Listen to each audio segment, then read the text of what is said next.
Alors, pour pallier le manque de tutoriels Edmodo sur YouTube, je vous en propose un petit.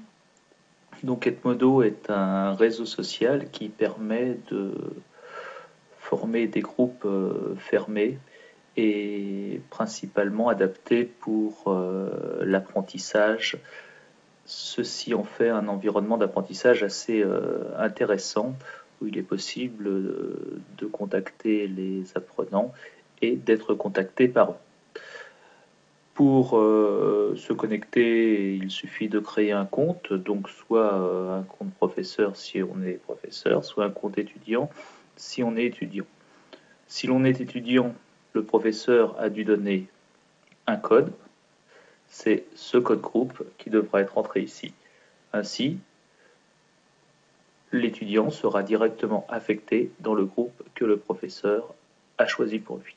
Si l'on est professeur, on crée un compte et c'est ensuite à l'intérieur d'Edmodo que l'on va créer un groupe. Alors, par exemple, je crée un groupe essai, je sélectionne l'âge, le sujet, voilà,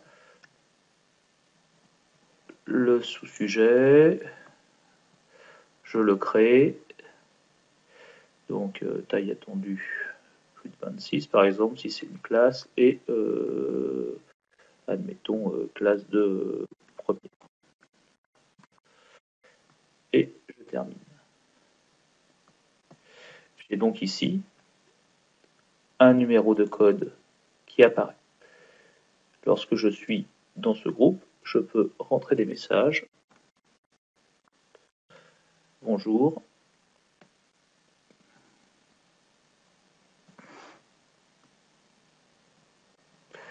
Et donc, je peux envoyer à essai, par exemple.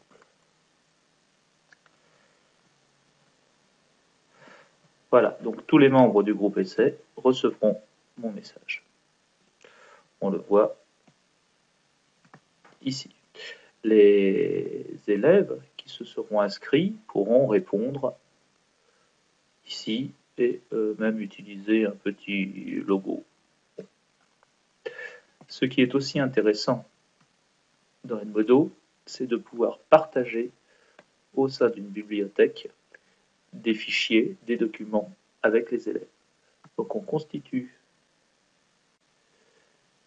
ici des fichiers, voilà, des dossiers. Je prends par exemple un dossier au hasard, le dossier sur Poincaré, voilà.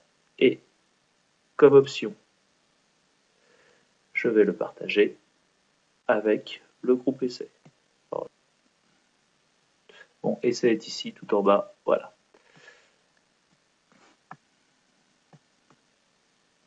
Ainsi, lorsqu'on sera dans le groupe essai, et que j'irai là, voilà, je pourrai accéder en tant qu'élève à tout le contenu. Oui, j'ai un problème avec l'ascenseur qui est lié au logiciel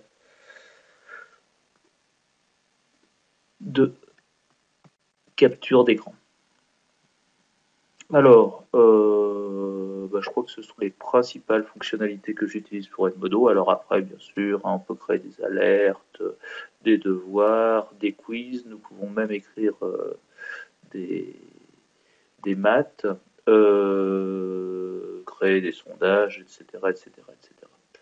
Toujours est-il que l'utilisation est extrêmement simple et permet de répondre à de nombreux problèmes de contact hors classe et surtout permettre le transfert aisé de documents et d'informations.